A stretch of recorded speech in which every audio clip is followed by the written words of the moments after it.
काय काय सांगतेस काय? खरंच खरंच? Wow, great. मी मी आज खूप खुश आहे रेखा. पण आपल्याला डॉक्टरकडे जावं लागेल का? आणि चेकअप वगैरे करावं लागेल का? हे आता आपल्याला काळजी घ्यायला पाहिजे. हां, मग तुझ्या ऑफिसमधून सुट्टी मिळेल का तुला? अविनाश बोलतच होता. अरे हो हो हो, किती एक्साइट झाला आहेस. डॉक्टरकडे जाऊ आपण. मम्मी डॅडींना पण मी सांगितलेलं आहे. ओके. रेखा प्रेग्नेंट होती. त्यांच्या लग्नाला जवळपास 3 वर्ष झाली होती आणि होणारं बाळ हे त्यांचं पहिलं बाळ होतं. त्यामुळेच अविनाश फार एक्साइट झाला होता. रेखा आणि अविनाश यांचं अरेंज मॅरेज झालं होतं. कोणत्याही मध्यमवर्गीय कुटुंबात होतात तसं साधंसं लग्न झालं होतं. दोघेही जॉब करत होते आणि दोघेही खूप मेहनती होते. अविनाशचे आईवडील त्यांच्या गावी राहत होते, त्यामुळे पनवेलला हे दोघेच नवरा बायको राहत असत. रेखाचं माहेर कोकणातलं. वर्षातून एकदा गौरी गणपतीच्या सणाला रेखा माहेरी जात असे. असे सर्व काही सुखात चालत असताना आणखी सुखाची भर म्हणजे रेखा प्रेग्नेंट होती. आज ऑफिसला सुट्टी घेतोय मी. आणि तूही बघ सुट्टी मिळते का? मस्त एन्जॉय करू आपण आज. मी खूप खुश आहे रेखा, आज खूप खुश आहे. अविनाश परत बोलला. रेखाही मनापासून खुश होती. रेखाची माहेरची परिस्थिती तशी बेताचीच. लग्न होऊन सासरे आल्यावर अविनाशने तिला कधीही काहीच कमी पडू दिलं नाही. तिचे सासू सासरेही त्यांच्यावर फार प्रेम करत. आज पनवेलच्या ज्या फ्लॅटवर ते राहत होते तो 2 BHK फ्लॅट त्यांच्या स्वतःचाच होता. 2 वर्षापूर्वी घेतलेला. नवरा बायको दोघंही जॉब करत होते. संसार अगदी सुखात चालला होता. पनवेल स्टेशनकडून वैतीवाडीकडे जाणारा मुख्य रस्ता, त्या रस्त्यापासून 700 मीटर आत येणारा एक हमर रस्ता आणि 3ऱ्या नंबरची सोसायटी म्हणजे अक्षरधाम सोसायटी. 6व्या मजल्यावर रेखा आणि अविनाशचा फ्लॅट होता. सोसायटी तशी प्रशस्त होती. एकूण 86 फ्लॅट. प्रशस्त गार्डन, पार्किंग, स्विमिंग पूल, चिल्ड्रन प्ले एरिया अशा सर्व सोयींनी युक्त. अक्षरधाम सोसायटीच्या बाजूलाच एक अर्धवट बांधलेली 7 मजली बिल्डिंग होती. त्या बिल्डिंगचा एरिया प्रशस्त होता, पण कॉन्क्रीटचे पिल्लर, स्लॅब आणि अर्धवट बांधलेल्या काही भिंती या पलीकडे तिथे काहीच नव्हतं. बिल्डिंगच्या 4ही बाजूने असणाऱ्या मोकळ्या जागेत कमरे एवढं गवत असेल. त्या बिल्डिंगच्या जागेचं टायटल क्लिअर नसल्याने ती जागा आता वादात होती आणि स्टे ऑर्डर असल्याने अर्धवट बांधकाम झालेली ती बिल्डिंग गेली 10-12 वर्ष तशीच पडून होती. त्या बिल्डिंगनंतर पुढे थोडीशी झाडे झुडपे होती. मुख्य रस्त्यापासून येणारा हमर रस्ता तिथे संपत होता आणि पुढे समुद्राची खाडी चालू होत होती. रेखाच्या फ्लॅटच्या मास्टर बेडरूमच्या गॅलरीतून समोरच ती भकास बिल्डिंग दिसत असे. अविनाश हल्ली रेखाची खूप काळजी घेत होता. तिला काही हवंय नको सगळं पाहत होता. तिला सतत खुश ठेवण्याचा प्रयत्न करत होता. नाहीतरी त्याच्याशिवाय तिची काळजी दुसरं कोण घेणार? दिवस झपाट्याने चालले होते. रेखाचा आता 3रा महिना सुरू झाला होता. आज अविनाश थोडा काळजीत होता, कारण त्याला ऑफिसच्या कामासाठी एका दिवसासाठी बँगलोरला जावं लागणार होतं. तू जा रे निश्चिंत होऊन. माझी काळजी बिलकुल करू नकोस. आणि इतकी काळजी करण्याची गरजच काय आहे?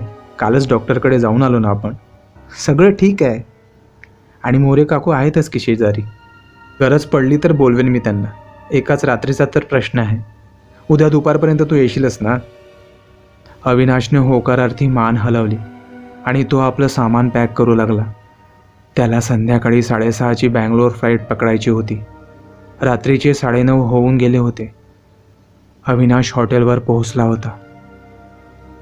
काय ग, जेवलीस का? हो. तू? नाही अजून. डोकं थोडं गच्च वाटतंय. का रे? पेनकिलर घे ना एखादी. बघू. आणि आता जास्त जागत बसू नको. वाचत बसलीस की भान राहत नाही तुला. झोप लवकर. रेखाने फोन कट केला. ती मास्टर बेडरूममध्ये वाचतच बसली होती. आणखी थोडा वेळ बसू. अजून म्हणावी तशी झोप आली नाही आहे. रेखा स्वतःशीच म्हणाली आणि नाईट लॅम्पच्या मंद प्रकाशात पुन्हा वाचत बसली. रेखाला एक जांभई आली आणि तिनं घड्याळ बघितलं. 12:30 होऊन गेले होते. खूपच वेळ झाला. तिनं बेडवर बसल्या बसल्या समोरच्या खिडकीतून बाहेर बघितलं. समोरच्या त्या खंडरसारख्या दिसणाऱ्या बिल्डिंगमध्ये एका मजल्यावर काहीतरी लाल लाल चमकत होतं.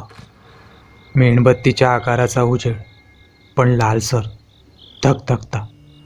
अंदाजे 2 फूट व्यासाचा प्रकाश पसरत होता त्या धगधगीने. काय असावे तिथे? निर्जन वास्तू असल्याने काही बेघर किंवा नशेडी लोकसुद्धा असू शकतात, तिने स्वतःला समजवलं. पण दुसरंच काही असेल तर?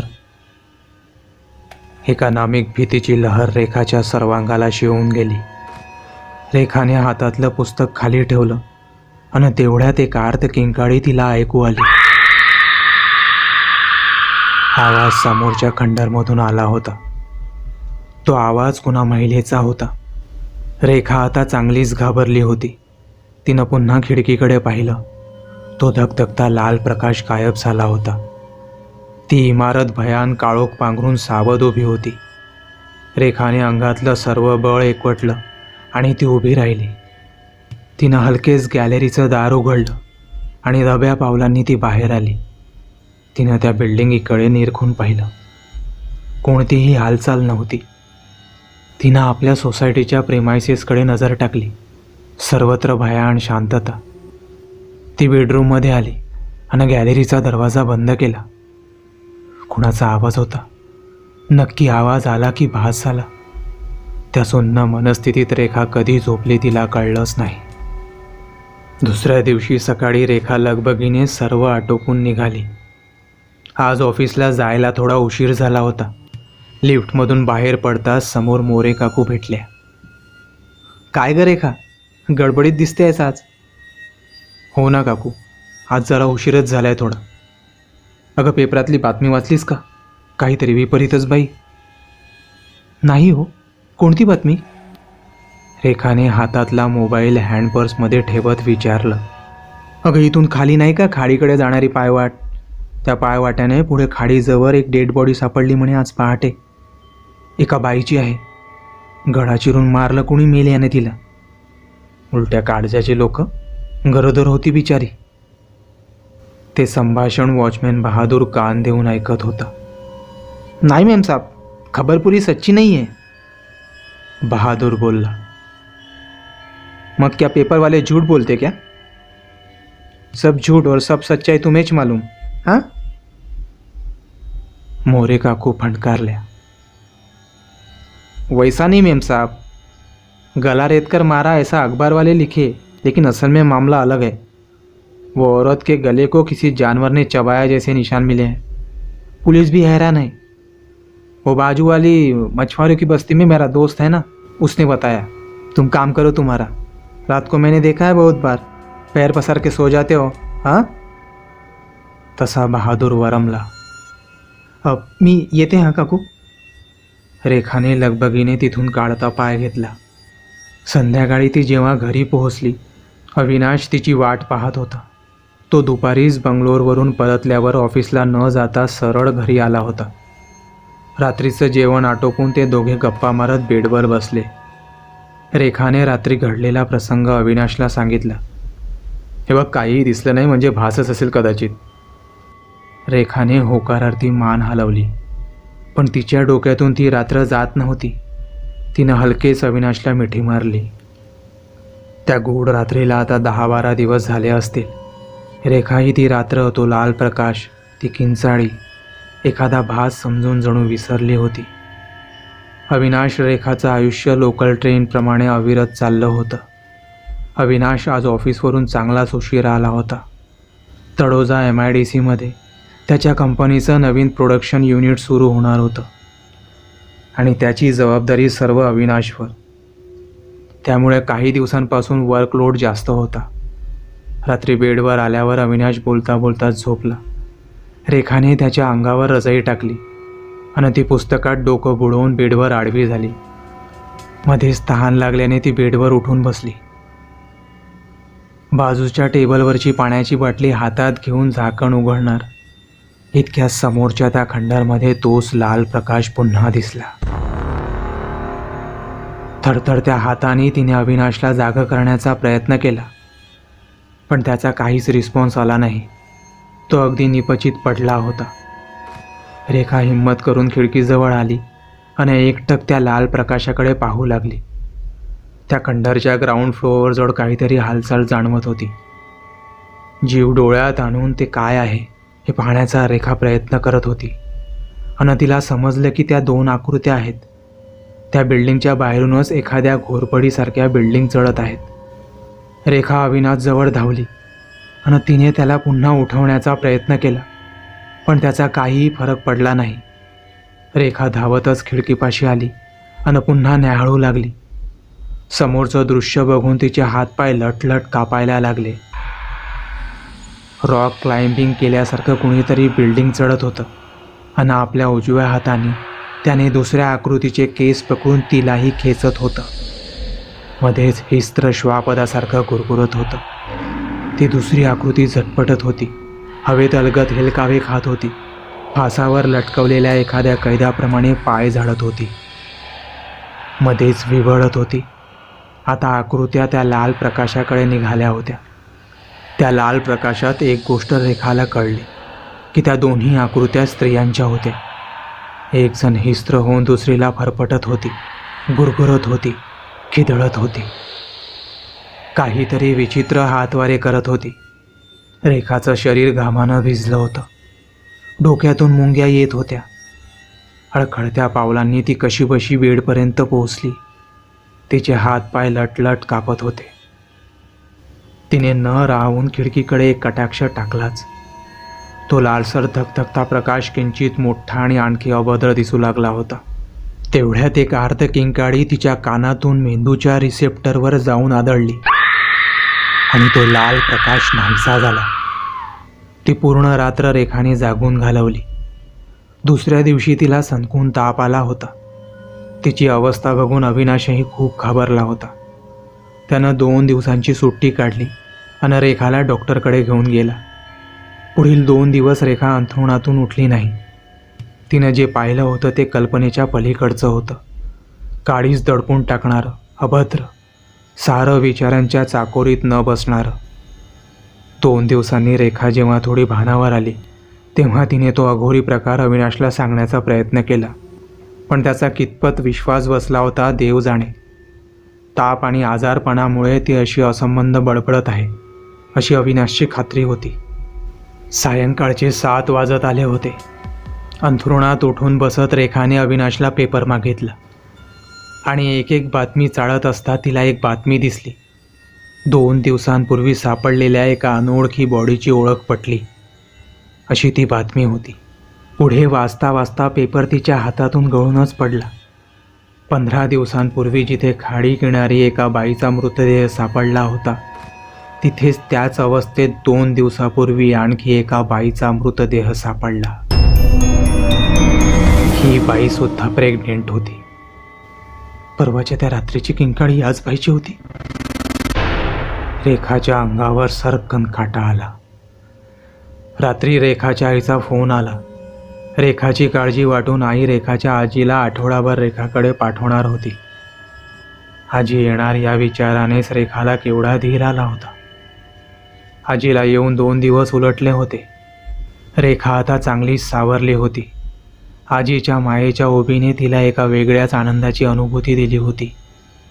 ऑफिसला तर तिने आठवड्याभराची सुट्टी सांगितली होती. आजीच्या सहवासात तिचा दिवस कसा कुठे जात होता तिलाच समजत नव्हतं. वयस्कर लोक असेच असतात, एखाद्या डेरेदार वडाच्या झाडासारखे. एकदा त्याच्या सावलीचा लळा लागला की सुटतच नाही. आजी आल्यापासून रेखा तिच्यासोबतच बेडरूममध्ये झोपत असे.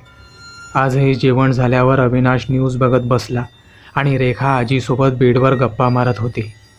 रेखाने अजूनही आजीला त्या विचित्र प्रसंगाबद्दल काहीच सांगितले नव्हतं. अचानक खाडी किनारी सापडलेल्या त्या 2 डेड बॉडीजच्या बातमीचा विषय निघाला. अगं रेखा, मेलेल्या त्या बाया पोटूशी होत्या का?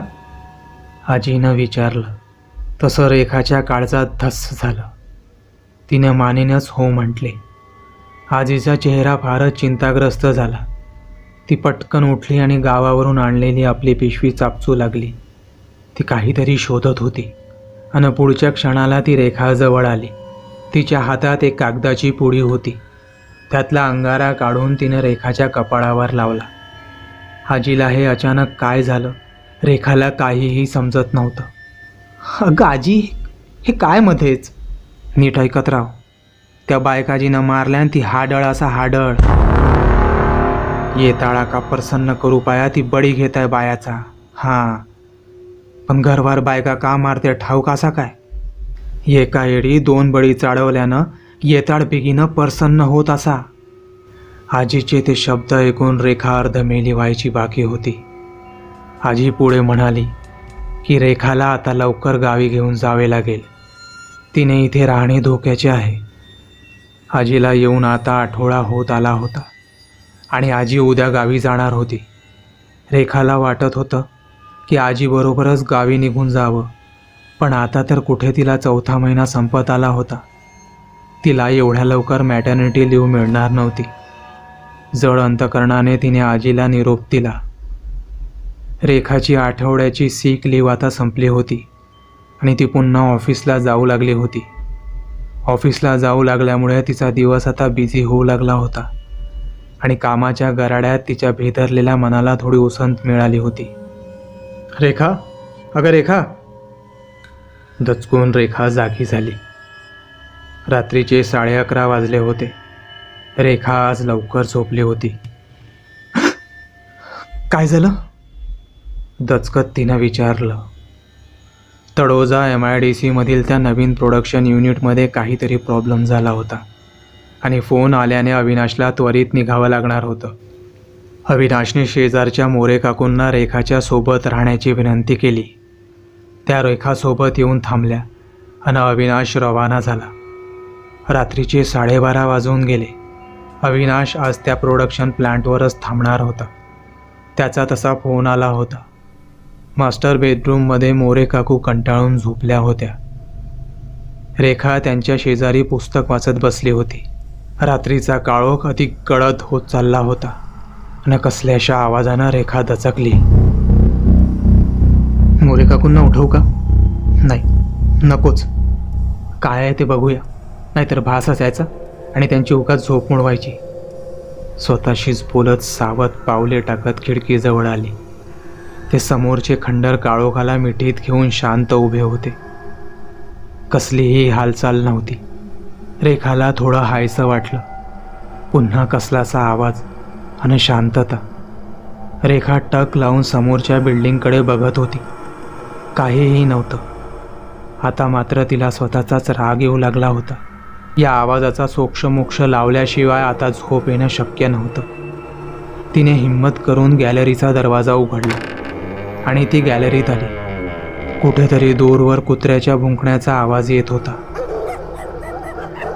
पण भोवताली सर्व शांतता होती. मध्येच वाऱ्याची एखादी थंड झुळूक येऊन तिला स्पर्श करू पाहत होती. थोडा वेळ त्या भयान काळोखात ती तशी स्तब्ध उभी होती आणि अचानक कसलासा आवाज पुन्हा आला. काहीतरी सरपटल्यासारखा. तिने रेलिंगवरून किंचित झुकून खाली पाहिले. ती हडळ दात विचकत तिच्याकडे पाहत बिल्डिंग चढत होती.